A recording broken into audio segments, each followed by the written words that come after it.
হে আমার জাতি, এক আল্লাহ ছাড়া তোমাদের কোনো ইলাহ নাই। তো এই কথার দ্বারা আমরা কি বুঝলাম? সমস্ত নবীরাই আল্লাহর গোলামির দাওয়াত দিয়েছেন। কোন নবী বলেন নাই ও আমার জাতি তোমরা আমার গোলামি করো? কেউ বলেছেন? জোরে বলেন, কেউ বলেছেন? বলেননি। সমস্ত পয়গম্বরের আম্বিয়া আলাইহিমুস সালাম সবাই বলেছেন আল্লাহ পাকের গোলামি করো, তার আনুগত্য করো। আল্লাহ রাব্বুল আলামিন বলেন প্রত্যেক জাতির নিকট আমি রাসূল প্রেরণ করেছি, কোন জাতি বাদ পড়ে নাই। ওয়ালাকাদ বা'আসনা ফি কুল্লি উম্মাতির রাসূলা আন ইবুদুল্লাহা ওয়াজতানিবুত তাগুত। আমি প্রত্যেক জাতির জন্য রাসূল প্রেরণ করেছি। সবাই এসে রাসূল পয়গম্বরের দাওয়াত দিয়েছেন আন ইবুদুল্লাহ, এক আল্লাহর গোলামি করো, এক আল্লাহর দাসত্ব করো, ওয়াজতানিবুত তাগুত, আর তাগুতকে বর্জন করো। তাগুতের অর্থ মনে আছে আপনাদের? তাগুত যাদের মনে নেই আবার শোনাই। তাগুত বলা হয় সেই শক্তিকে যে শক্তি শুধু নিজেই আল্লাহর আইন অমান্য করে না, অন্যদেরকেও আল্লাহর আইন অমান্য করতে বাধ্য করে, সেই শক্তিকে বলা হয় তাগুত। আল্লাহ পাকের সমস্ত নবীরা বলেছেন এক আল্লাহর গোলামি করো, তাগুতকে বর্জন করো। কোরআনে কারীম বলছে ফামাইয়াকফুর বিত্তাগুতি ওয়া ইউমিন বিল্লাহি ফাকাদ ইসতামসাকা বিল উরওয়াতিল উসকা লা ইনফিসামা লাহা ওয়াল্লাহু সামিউন আলিম। ফামাইয়াকফুর বিত্তাগুত, যারা তাগুতকে অস্বীকার করেছে, ওয়া ইউমিন বিল্লাহ, এবং এক আল্লাহর উপরে বিশ্বাস স্থাপন করেছে, ফাকাদ ইসতামসাকা বিল উরওয়াতিল উসকা, তারা এমন এক মহান, এমন এক দৃঢ় অবলম্বন গ্রহণ করেছে যা তাকেই কোনো কিছুই তাকে ধ্বংস করতে পারবে না, বিচ্ছিন্ন করে দিতে পারবে না, ক্ষতিগ্রস্ত করতে পারবে না, বিপর্যস্ত করে দিতে পারবে না, এমন এক অবলম্বন সে গ্রহণ করেছে। তাগুতকে বর্জন করতে হবে এবং আল্লাহর উপর ঈমান আনতে হবে, আল্লাহর গোলামি করতে হবে। এই কথাই কোরআনে কারীমের মধ্যে আল্লাহ সুবহানাহু ওয়া তাআলা বারবার বলেছেন, গোলামি করতে হবে আল্লাহ পাকের। সমস্ত নবীরা বলেছেন ইয়া কওমি, নবীরা কি বলেছেন? হে আমার জাত। এই দাওয়াত যখন আমাদের নবী দিলেন, বিশ্ব নবী যখন এই দাওয়াত দিলেন, আল্লাহ রাব্বুল আলামিন তার মুখ থেকে এই দাওয়াত যখন পেশ করালেন, তখন তিনি দাওয়াতটা এভাবে দিলেন, ইয়া কওমি বললেন না। হুজুর কি ইয়া কওমি বলেছেন? কখনো বলেন ইয়া কওমি। আল্লাহ হুজুরের মুখ দিয়ে কথা বের করার নাই, যেহেতু হুজুর তো আঞ্চলিক নবী নন, হুজুর তো গোত্রভিত্তিক নবী নন। রাসূল করিম সাল্লাল্লাহু আলাইহি ওয়াসাল্লাম কোন ভাষাভিত্তিক নবী নন। রাসূল কি নবী? চিল্লায় কোন না। আল্লাহ পাক কোরআনে কারীমের মধ্যে বলেছেন কুল ইয়া আইয়ুহান নাসু ইন্নী রাসূলুল্লাহি ইলাইকুম জামিআ। হে নবী আপনি বলুন, ও মানব সকল, ও পৃথিবীর মানব সকল, আমি আল্লাহর পক্ষ থেকে তোমাদের সকলের জন্য আমি নবী হয়ে এসেছি। সকলের জন্য আমি রাসূল। যেহেতু বিশ্ব নবী, সেহেতু তার মুখ থেকে আল্লাহ পাক ইয়া কওমি বের করেন নাই, ও আমার জাতি, তা না। আল্লাহ পাক তার মুখ থেকে ইবাদতের দাওয়াতটা এভাবে তিনি পেশ করালেন, ইয়া আইয়ুহান নাসু উবুদু রাব্বাকুমুল্লাযী খালাকাকুম ওয়াল্লাযীনা মিন ক্বাবলিকুম লাআল্লাকুম তাত্তাকুন। হে মানব সকল, হুজুরের মুখ থেকে আল্লাহ বের করছেন কি? হে মানব সকল, আইয়ুহান নাস, বিশ্বের সর্বকালের সকল যুগের মানুষকে ডাকা হচ্ছে, পৃথিবীর মানব মণ্ডলীকে ডেকে বলা হচ্ছে আইয়ুহান নাস, হে মানব সকল, উবুদু রাব্বাকুমুল্লাযী খালাকাকুম, ইবাদত করো, গোলামি করো, দাসত্ব করো সেই রবের যে রব তোমাদেরকে সৃষ্টি করেছেন এবং তোমাদের পূর্বপুরুষদেরও যিনি সৃষ্টি করেছেন, তার ইবাদত করো, তার গোলামি করো। আমার বন্ধুগণ, এই কথাই আল্লাহ রাব্বুল আলামিন কোরআনে কারীমের বহু জায়গায় ইবাদতের কথা আমাদের শোনায়েছেন। وَقَضَى رَبُّكَ أَلَّا تَعْبُدُوا إِلَّا إِيَّاهُ, তোমার রবের পক্ষ থেকে কথা চূড়ান্ত হয়েছে, এ ফয়সালা হয়ে গিয়েছে, সিদ্ধান্ত হয়ে গিয়েছে যে একমাত্র ইবাদত করতে হবে আল্লাহ পাকের। ইবাদত করতে হবে কার? আল্লাহ। এই ইবাদতের অর্থটা কি? এই ইবাদতের মানে কি? মানে হচ্ছে জীবনের সব জায়গায় গোলামিটা হবে কার? আল্লাহর গোলামি হবে, আল্লাহর আনুগত্য হবে, অর্থাৎ আল্লাহর হুকুম মাফিক জীবন চালাতে হবে। সেই ইবাদত আমরা মনে করেছি নামাজ হচ্ছে ইবাদত, রোজা হচ্ছে ইবাদত, যাকাত হচ্ছে ইবাদত, সদকা ফিতরা ইত্যাদি হচ্ছে ইবাদত, এগুলিকে ইবাদত মনে করেছি। কিন্তু মনে রাখতে হবে শুধু নামাজ, রোজা, হজ, যাকাত ইবাদত নয়, জীবনের মুসলমানদের সব কাজগুলি ইবাদতের মধ্যে হতে হবে। অর্থাৎ আল্লাহর হুকুম অনুযায়ী কাজ করলে তার নাম হবে ইবাদত। ব্যবসা করবেন, হুকুম মানবেন কার? জোরে কোন কার? জমিন চাষ করবেন, হুকুম মানবেন কার? আইন আদালত চালাবেন, কোর্ট কাছারি করবেন, আইন মানবেন কার? রাজনীতি করবেন, আইন মানবেন কার? সমাজনীতি চালাবেন, আইন মানবেন কার? জীবনের সব ক্ষেত্রে তার আইন মানতে হবে। আমরা এগুলিকে ইবাদত মনে করি না। আমাদের দেশের লোকেরা, এক শ্রেণীর লোকেরা এটাকে ইবাদত মনে করে না। ইবাদত মনে করে শুধুমাত্র নামাজ। আচ্ছা, নামাজ যদি শুধুমাত্র ইবাদত হয় তাহলে তার অর্থ কি দাঁড়াবে? তার অর্থ দাঁড়াবে এই যে 24 ঘন্টার ভিতরে নামাজ পড়তে সময় লাগে কতক্ষণ?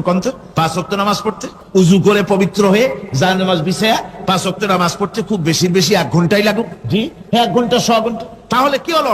অর্থ এই হবে 24 ঘন্টার ভিতরে আপনি 1 ঘন্টা 100 ঘন্টার জন্য আল্লাহর গোলাম, বাকি 22.5 ঘন্টা 23 ঘন্টার জন্য শয়তানের গোলাম হতে রাজি আছেন কেউ? রোজা যদি শুধুমাত্র ইবাদতের নাম হয় তাহলে তার অর্থ দাঁড়াবে 12 মাসের ভিতরে 1 মাসের জন্য আপনি আল্লাহর গোলাম, আর 11 মাস শয়তানের গোলাম। কে কে হবেন হাত তুলে দেখান তো। বোঝে নাই সেজন্য হাত উঁচু করছে। বাকি 11 মাসের জন্য শয়তানের গোলাম হতে কেউ রাজি আছেন? তাহলে বোঝা যাচ্ছে নামাজ রোজাই শুধুমাত্র ইবাদত নয়। যেমন মানুষের হাত, এটার নাম কি? এটার নাম কি? এটার নাম কি? এক একটা অঙ্গের এক একটা নাম। চোখ, নাক, মুখ, হাত, পা, এক একটার এক একটা নাম। তাহলে মানুষটা কই? সবটা মিলে মানুষ। সবটা মিলে কি হলো? মানুষ হলো। অনুরূপ ভাবে নামাজ শুধু ইবাদত নয়, রোজা শুধু ইবাদত নয়, এগুলি হচ্ছে ইবাদতের অঙ্গ, ইবাদতের পার্ট। নামাজ, রোজা, হজ, যাকাত, সাদকা, ফিতরা, ভালোবাসা, মানুষের প্রতি ভালোবাসা, পরের উপকার করা, মা বাপকে মহব্বত করা, শ্রদ্ধা করা, ভালো কাজের আদেশ করা, অসৎ কাজের নিষেধ করা, এই সমস্ত কাজগুলো মিলিয়ে হচ্ছে ইবাদত। কথা বুঝতে পেরেছেন? এই অর্থে নামাজ পড়াও ইবাদত, নামাজ না পড়াও ইবাদত। রোজা রাখাও ইবাদত, রোজা না রাখাও। মনের মধ্যে চিন্তায় পড়ে গেছেন হয়তো এখন যে নামাজ পড়া তো ইবাদত বুঝলাম, না পড়া ইবাদত, এ আবার কোন ফতোয়া দিলেন? রোজা রাখা ইবাদত, আবার না রাখা ইবাদত, এটা কেমন কথা বললেন? চিন্তা আসতে পারে। হ্যাঁ, কথা ঠিকই। নামাজ পড়া ইবাদত, না পড়াও ইবাদত। সর্বক্ষণ আপনি নামাজ পড়েন জায়েজ আছে, কিন্তু 24 ঘন্টার ভিতরে 3টা সময় নামাজ পড়া হারাম। কোন কোন সময়? ঠিক সূর্য উদয় হওয়ার সময়, ঠিক সূর্য মাথার উপরে থাকার সময়, আর ঠিক অস্তগামী হওয়ার সময়। এই 3 সময় নামাজ পড়া সম্পূর্ণ নিষিদ্ধ। এই 3 সময় নামাজ না পড়াটাই ইবাদত। আল্লাহর হুকুম মানতেছেন, নিষেধ করা হয়েছে নামাজ পড়ো না, পড়বেন। আবার রোজা রাখা, সারা বছর রোজা রাখে সওয়াব হবে, কিন্তু বছরের 2 ঈদের 5 দিন রোজা রাখাকে হারাম করা হয়েছে। এই সময় রোজা না রাখাটাই, তাহলে কি বোঝা গেল? বোঝা গেল এই জীবনের সমস্ত কাজগুলি আল্লাহর হুকুম মাফিক হওয়ার নামই। আপনি ব্যবসা করতে যাবেন, ওজনে যদি কম না দেন, খাদ্যে যদি ভেজাল না দেন, আর আপনি যদি সততাপূর্ণ ব্যবসা করেন, যতক্ষণ ব্যবসার ওই দোকানে বসা থাকবেন, ফ্যাক্টরিতে বসা থাকবেন, ততক্ষণ পর্যন্ত আপনার ইবাদত হবে। আপনি চাকরি করবেন, আপনি যে কোনো কাজ করেন না কেন, আল্লাহর হুকুম মাফিক যদি হয় ইবাদত হয়ে যাবে। এই জন্য আল্লাহ রাব্বুল আলামিন ইবাদত করার জন্যই মানুষকে তৈরি করেছেন। মানুষের কাজ হলো আল্লাহর গোলামি করা, আল্লাহর হুকুম পালন করা। এই হুকুম পালন করতে গিয়ে আল্লাহ পাক হুকুম পালনের জন্য বলছেন, ওয়া'বুদুল্লাহা ওয়া লা তুশরিকু বিহি শাইআ। ওয়া'বুদুল্লাহ, আল্লাহর ইবাদত করো, আল্লাহর গোলামি করো, আর তার সাথে কোনো শরীক স্থাপন করো না। পৃথিবীর মধ্যে 2 মুঠো যদি খেতে চাই, পড়তে চাই, পৃথিবীর মধ্যে যদি শান্তিতে থাকতে চাই, তাহলে ইবাদত করা লাগবে। ইবাদত করলেই খাবার পাওয়া যাবে। ইবাদত করলে কি পাওয়া যাবে? খাবার পাওয়া যাবে। আল্লাহ রাব্বুল আলামিন কোরআনে কারীমের মধ্যে বলেছেন, ফালইয়াবুদু রাব্ব হাযাল বাইত আল্লাযী আত'আমাহুম মিন জু'ইন ওয়া আমানাহুম মিন খাউফ। কুরাইশদেরকে বলছেন, ও কুরাইশরা, এই ঘরের মালিকের ইবাদত করো। কোন ঘর? কাবা ঘর। এই কাবা ঘরের মালিক কে? আল্লাহ। এই ঘরের মালিকের ইবাদত করো। কি হবে তাহলে? এই ঘরের মালিকের ইবাদত যদি করো, দাসত্ব যদি করো, আনুগত্য যদি করো, তার গোলামি যদি করো, তাহলে কি হবে? আল্লাযী আত'আমাহুম মিন জু', তিনি তোমাদের ক্ষুধার সময় খেতে দিবেন। সুবহানাল্লাহ। ক্ষুধার সময় খাবার পাবে। ওয়া আমানাহুম মিন খাউফ। আর যখন বিপদ আসবে, মুসিবত আসবে, সন্ত্রাস সৃষ্টি হবে, বিপদ মুসিবত আসবে, ভীতি আসবে, ভীতির সময় আমন আমান নিরাপত্তা পয়দা করে দিবেন আল্লাহ সুবহানাহু ওয়া তাআলা এই ইবাদতের মাধ্যমে। সুতরাং আমার ইবাদত করো। আর যদি জান্নাতে যেতে চাও, কি বলেন, আমরা কি বেহেশতে যেতে চাই? আর যারা কথা কইলেন না, আমরা কি জান্নাতে যেতে চাই?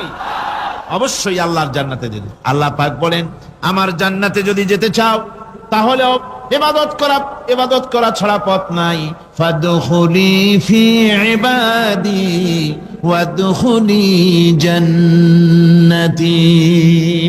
আমার বান্দার মধ্যে শামিল হও, আমার গোলামির মধ্যে শামিল হও, আমার ইবাদত করো জীবনের সকল ক্ষেত্রে, আমার গোলামির মধ্যে শামিল হও, আমার জান্নাতে চলে যাও। সুবহানাল্লাহ। আমার গোলাম হওয়া ছাড়া, আমার গোলামি করা ছাড়া জান্নাত পাওয়া যাবে। আমার বন্ধুগণ, এবার আল্লাহ রাব্বুল আলামিন বলছেন, যদি আমার সঙ্গে দেখা করতে চাও, আল্লাহর সঙ্গে যদি কোনো বান্দা দেখা করতে চায়, আমরা আল্লাহরে দেখতে চাই কিনা, চাই কিনা আল্লাহকে দেখতে? আল্লাহ পাক বলছেন, আমারে যদি দেখতে চাও, ফামান কানা ইয়ারজু লিকা রাব্বিহি ফালইআমাল আমালান সালিহান ওয়ালা ইউশরিক বিইবাদাতি রাব্বিহি আহাদা।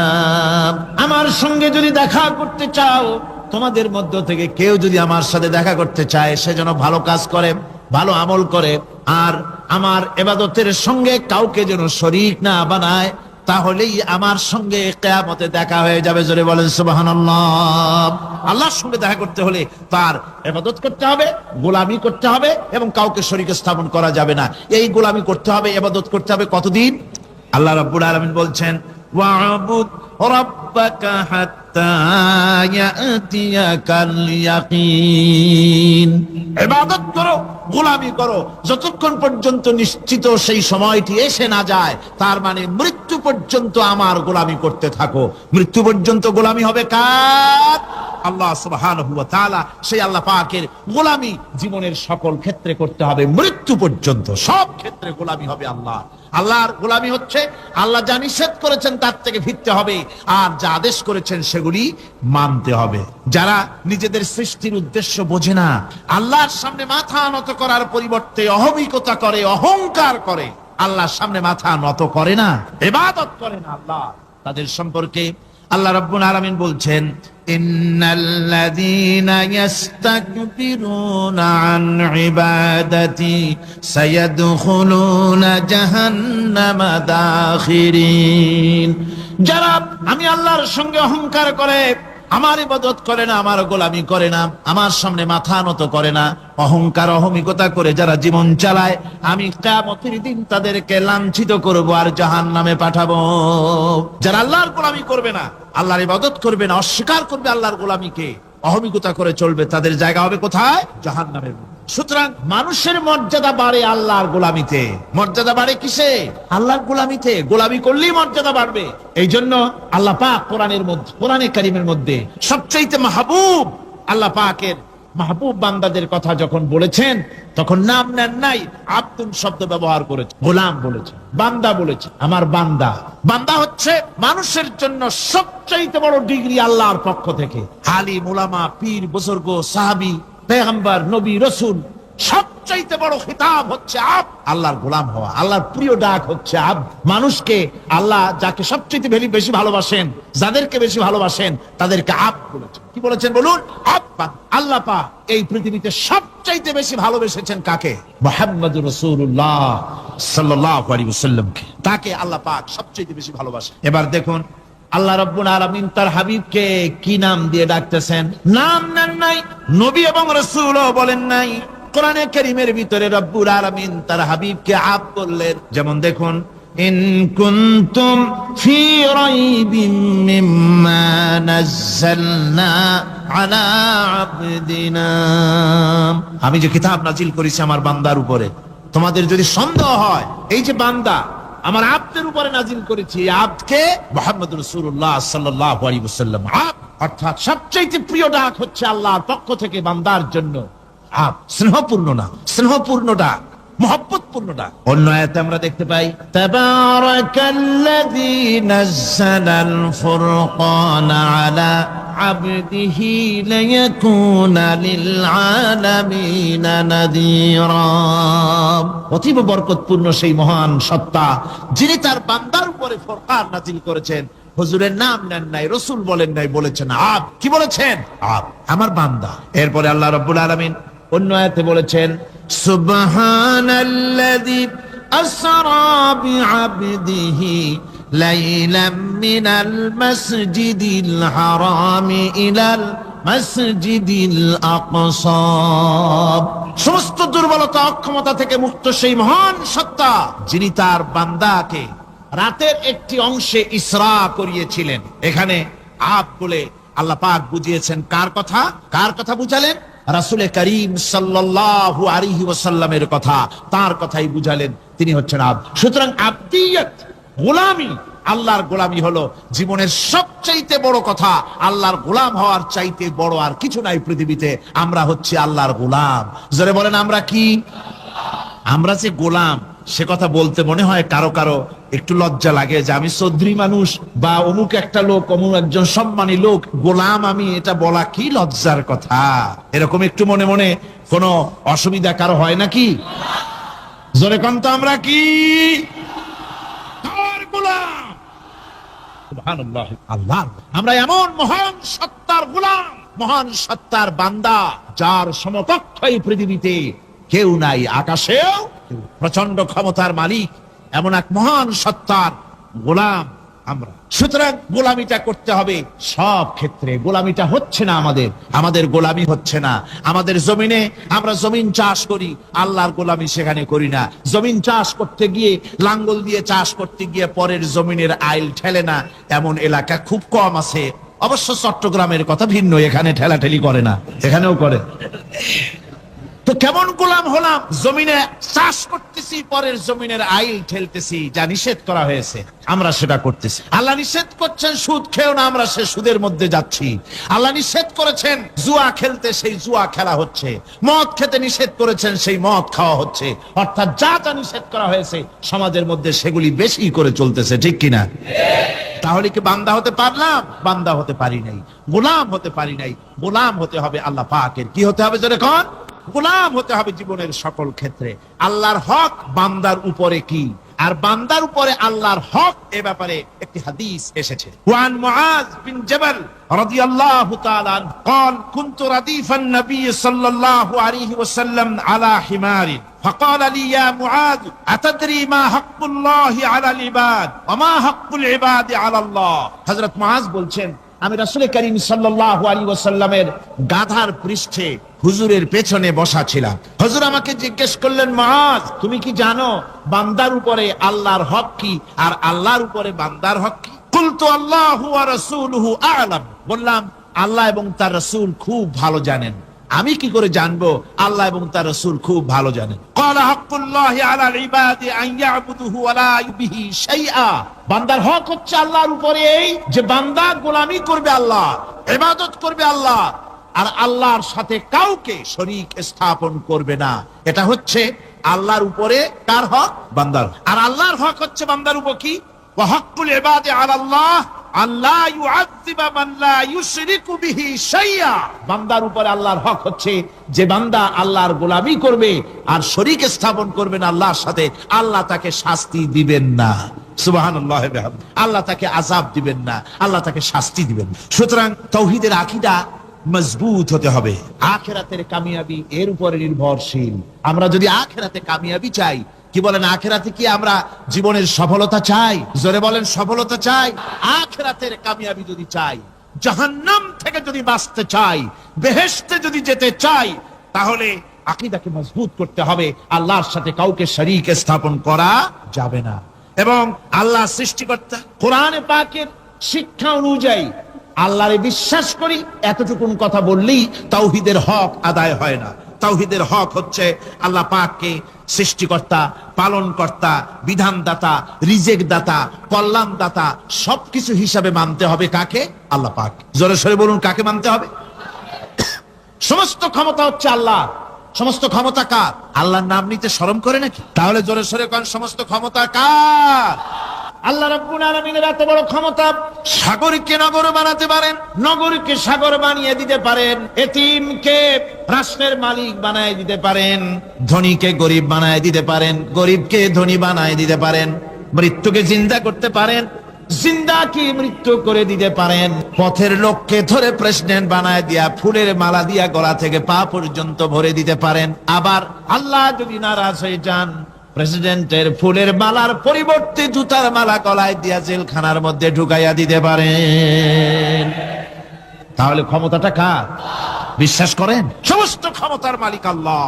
আকীদা মজবুত হতে হবে আমার মুসলমান ভাইরা। আকীদায় গড়বড় যদি হয়ে যায়, তাওহীদ বুঝতে যদি ভুল করেন, জীবন বরবাদ হয়ে যাবে। আর কিছু যদি না পারেন, অন্তত ঈমান ও আকীদাকে মজবুত করে যদি আল্লাহর দরবারে উঠতে পারেন, ফাকাদ ফাজা ফাওজান আযীমা, বিরাট কামিয়াবি আসবে কিয়ামতে যদি আকীদাটাকে মজবুত করে না ওঠা যায় আল্লাহর দরবারে। সেজন্য আমি কোরআন আমাদেরকে কি শিখালো সেই কথাই বলছি। আল্লামাল কোরআন, কোরআন কি শিখায়? তাবিজ শিখায় নাই। কোরআন আমাদেরকে শুধুমাত্র মাথা ঝুলে ঝুলে তেলাওয়াত এটা শিখায় না। কোরআন তেলাওয়াত করতে হবে, বুঝতে হবে, আমল করতে। কোরআন শিখাচ্ছে, কে শিখাচ্ছে? কোরআন। তার মানে কে? আল্লাহ। কে শিখাচ্ছে? আল্লাহ সুবহানাহু ওয়া তাআলা শিখাচ্ছে। বান্দা শোনো ভালো করে, ওয়ায়ামসাসকাল্লাহু বিদুররিন ফালা কাশিফা লাহু ইল্লা হুয়া। আল্লাহ যদি তোমার কোনো ক্ষতি সাধন করতে চান, তাহলে সেই ক্ষতি থেকে তোমাকে কেউ রক্ষা করতে পারবে না। এটা হবে ঈমান। এটা কি? এই ঈমান যদি মনের মধ্যে আসে, আপনি বিরাট শক্তিশালী বিপ্লবী শক্তিতে পরিণত হয়ে যাবেন। আপনার যদি ঈমান থাকে যে দুনিয়ার কোন গুলির উপরে, কোন বুলেটের উপরে যদি আমার নাম লেখা থাকে, সারা পৃথিবী ওই গুলিবিদ্ধ হওয়া থেকে আমাকে বাঁচাইতে পারবে না। আর কোন গুলির উপরে, কোন বুলেটের উপরে যদি আমার নাম লেখা না থাকে, তাহলে গোটা বিশ্ব একযোগে প্রচেষ্টা করেও আমাকে গুলিবিদ্ধ করতে, এটার নাম কি? ঈমান। তাই আল্লাহ বলছেন যে আমি যদি কারো ক্ষতি করি, তাহলে এই ক্ষতি থেকে তাহলে তাকে কেউ বাঁচাইতে। ওয়ায়ামসাসকা বিখাইরিন ফাহুয়া আলা কুল্লি শাইইন কাদির। আর আল্লাহ রাব্বুল আলামিন যদি কারো কল্যাণ করতে চান, তাহলে তার কল্যাণকে কেউ ফিরায় দিতে পারে না, কল্যাণ থেকে কেউ তাকে কল্যাণ থেকে মাহরুম করে দিতে পারে না। তার মানে হলো আল্লাহ যদি কাউকে চুল ধরে, মাথা ধরে, কল্লা ধরে উপরের দিকে টানে, আর দুনিয়া যদি তার পাও ধরে নিচের দিকে টানে, তাহলে দুনিয়া পারবে? পারবে? আল্লাহ কল্যাণ করতে চাইলে কেউ ঠেকাইতে পারবে না, আর আল্লাহ অকল্যাণ করতে চাইলেও তার থেকেও কেউ বাঁচতে। ওয়া হুয়াল কাহিরু ফাওকা ইবাদিহি ওয়া হুয়াল হাকীমুল খাবীর। তিনি তার বান্দাদের উপরে একচ্ছত্র আধিপত্য রাখেন, একচ্ছত্র ক্ষমতার অধিকারী তার বান্দার উপরে, সমস্ত জিনিসের উপরে তিনি ক্ষমতা রাখেন। তিনি মহান বিজ্ঞানময়। এই তাওহীদ খুঁজে নিতে হবে। তাওহীদ অর্থাৎ আল্লাহ পাককে সমস্ত ক্ষমতার মালিক মনে করতে হবে। দেখুন আমাদের জাতির পিতা কে? আমাদের জাতির পিতা মনে আছে তো? ভুল টুল করেন না তো?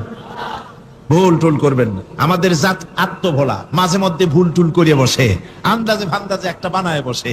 আসলে জাতির পিতা মুসলমানদের কে?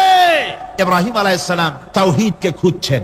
এই কোরআন শরীফ আল্লাহ পাক বলছেন তাওহীদ তালাশ করতেছেন। কে সর্বোচ্চ ক্ষমতার মালিক? কে? হযরত ইব্রাহিম আলাইহিস সালাম। তার এই তাওহীদ খোঁজার, তাওহীদ অন্বেষণ কাহিনীটাকে রব্বুল আলামিন কোরআনে কারীমের ভিতরে জায়গা দিয়ে দিলেন দুনিয়ার মানুষকে বোঝাবার জন্য, শোনাবার জন্য। ফালাম্মা জান্না আলাইহিল লাইলু রাআ কাওকাবান ক্বালা হাযা রাব্বি। তিনি রব সন্ধান করছেন। কে আমার স্রষ্টা? সর্বোচ্চ ক্ষমতার মালিককে, আইনদাতাকে, বিধানদাতাকে, স্রষ্টাকে। কে তিনি? তাকে খুঁজছে। মনের ভিতরে চিন্তা, মস্তিষ্কে চিন্তা। হঠাৎ করে রাত এলো, পশ্চিম গগনে সুন্দর এক তারকা উদিত হলো, সান্ধ্য তারা। সন্ধ্যার সময় যে তারাটা ওঠে, সেটা ছোট না বড়? বড়। সেটা সারা রাত থাকে না অল্প সময় থাকে? অল্প সময় থাকে। শান্ত তারা দেখে ইব্রাহিম আলাইহিস সালাম বললেন, হ্যাঁ রাব্বি, পেয়ে গেছি আমার রব। এটাই আমার রব, এটাই হচ্ছে আমার স্রষ্টা, এটাই হচ্ছে সর্বময় ক্ষমতার মালিক। আল্লাহ পাক বলেন, ইব্রাহিম আলাইহিস সালাম তাকিয়ে থাকলেন। কিছুক্ষণ পরে এই তারকা যখন অস্তমিত হয়ে গেল, ইব্রাহিম আলাইহিস সালাম তখন বললেন, ফালাম্মা আফালা ক্বালা লা উহিব্বু উহিব্বুল আফিলিন। যে জিনিস অস্তমিত হয়ে যায় তাকে আমি মহব্বত করি না, পছন্দ করি না, সে রব হতে পারে না। যে রব হবে তার আবার উদয়স্ত কিসের? কিছুক্ষণ পরে চন্দ্র উদিত হলো, চাঁদ দেখে ইব্রাহিম আলাইহিস সালাম বললেন, ফালাম্মা রাআল কমারা বাযিগান ক্বালা হাযা রাব্বি। চাঁদ দেখে বললেন, এটাই আমার রব, এটাই আমার স্রষ্টা, এটাই আমার বিধানদাতা। ফালাম্মা আফালা ক্বালা লাইন লাম ইয়াহদিনি রাব্বি লাআকুনান্না মিনাল কওমিদ যাল্লিন। চাঁদ যখন অস্তমিত হয়ে গেল, ইব্রাহিম আলাইহিস সালাম তখন বললেন, আমার প্রকৃত পক্ষের যিনি প্রভু, যিনি আমার রব, তিনি যদি আমারে সত্যিকারের পথ না দেখান তাহলে আমি গোমরাহ হয়ে যাব, গোমরাহদের পথভ্রষ্টের অন্তর্ভুক্ত হয়ে যেতে পারি। চিন্তা করতেছেন আমার রবকে। তারকা দেখলাম অস্তমিত হয়ে গেল, চাঁদ দেখলাম ডুবে গেল, তাহলে আমার রবকে? সকাল চলে যাওয়ার পর যখন দেখলেন পূর্ব দিগন্ত থেকে সূর্য উদিত হয়েছে ডগমগ করে, সূর্যকে দেখে তিনি বললেন, ফালাম্মা রাআশ শামসা বাযিগাতান ক্বালা হাযা রাব্বি হাযা আকবার। সূর্যকে দেখে বললেন, এটাই আমার রব আর এটাই বড় রব। যেহেতু চাঁদের আলো ছিল স্নিগ্ধ, সূর্যের আলো অত্যন্ত প্রখর, চাঁদের দিকে তাকানো যেত, সূর্যের দিকে তাকানো যায় না। এটাই আমার রব এবং বড় রব। হযরত ইব্রাহিম আলাইহিস সালামের এই ভুলও ভেঙে গেল। সন্ধ্যার আগমনে সূর্য যখন অস্তমিত হয়ে গেল, ইব্রাহিম আলাইহিস সালাম তখন ঘোষণা করলেন, ফালাম্মা আফালাত ক্বালা ইয়া কওম ইন্নী বারীউম মিম্মা তুশরিকুন। সূর্য অস্তমিত হয়ে গেলে পরে তিনি বললেন, ইয়া কওমে, ও আমার জাতি, তোমরা যে দিয়ে শিরক করো আল্লাহ রাব্বুল আলামিনের সাথে, আমি তার থেকে সম্পূর্ণ মুক্ত। আমি তোমাদের অন্তর্ভুক্ত, মুশরিক নই। আমার রবকে আমি চিনে ফেলেছি। সুবহানাল্লাহ, আমার রবকে আমি। ইব্রাহিম আলাইহিস সালাম ঘোষণা করলেন, ইন্নী ওয়াজ্জাহাতু ওয়াজহিয়া লিল্লাযী ফাতারাস সামাওয়াতি ওয়াল আরদা হানিফা। জানেন আপনারা এটা? পড়েন, ইন্নী ওয়াজ্জাহাতু ওয়াজহিয়া লিল্লাযী ফাতারাস সামাওয়াতি ওয়াল আরদা হানিফা ওয়া মা আনা মিনাল মুশরিকিন। নিশ্চয়ই আমার এই মুখমণ্ডলকে ফিরাই দিলাম, দুনিয়ার সব দিক থেকে মুখ ফিরাইয়া আমার এই মুখ ফিরালাম সেদিকে, সেই স্রষ্টার দিকে, যিনি আকাশ জমিন চন্দ্র সূর্য গ্রহ নক্ষত্র সৌররাজি মানব মণ্ডলী সব কি করেছেন, আমি তার দিকে আমার ফিরিয়ে দিলাম। তিনি ছাড়া কোনো রব নাই, প্রভু নাই, আর আমি মুশরিকদের অন্তর্ভুক্ত নহি। হযরত ইব্রাহিম আলাইহিস সালাম তাওহীদকে বুঝে ফেললেন, আল্লাহকে চিনে ফেললেন। আমার বন্ধুগণ, আজ মুসলমান হয়ে আমরা আল্লাহকে চিনতে পারি নাই, আল্লাহর ওয়াহদানিয়তকে আমরা বুঝতে পারি নাই। আমার ভাইয়েরা, সুতরাং তাওহীদকে বুঝতে হবে, বিশ্বাস করতে হবে, তাওহীদের উপরে জীবন গড়তে হবে। তাওহীদ হচ্ছে বিশ্ব মানবতার জন্য ঐক্যের প্রতীক। তাওহীদই পারে বিশ্ব মানবতাকে ঐক্যবদ্ধ করতে, আর কোনো জিনিসই পারে না। আমার ভাইরা, কোরআনে কারীম বলছে, কুল ইয়া আহলাল কিতাবি তাআলাউ ইলা কালিমাতিন সাওয়াইম বাইনানা ওয়া বাইনাকুম আল্লাহ না'বুদা ইল্লাল্লাহ। ঐক্যের কথা, বিশ্বব্যাপী মানব মণ্ডলীর ঐক্যের কথা, ইউনিটির কথা, স্বাধীনতার গ্যারান্টির কথা, মানবতার কথা, মানুষকে বেঁচে থাকার কথা। হে নবী বলুন, হে আহলে কিতাবেরা, এসো তোমরা আর আমরা এমন একটা কথায় ঐক্যবদ্ধ হই যা তোমাদের জন্য আর আমাদের জন্য সমভাবে প্রযোজ্য। কথাটা কি? কথাটা হচ্ছে আল্লাহ না'বুদা ইল্লাল্লাহ। আল্লাহ ছাড়া কারো গোলামি করব না, আল্লাহ ছাড়া কারো গোলামি করব না। এটা মানো। ও দুনিয়ার মানুষ, খ্রিস্টান হও, ইহুদি হও, হিন্দু হও, নাসারা হও, আওয়ামী লীগ হও, বিএনপি হও, জাসদ হও, খাসদ হও, বাসদ হও, যাই হও না কেন, যারা মানুষ সব এক হয়ে যাও, আল্লাহ ছাড়া কারো গোলামি করব না।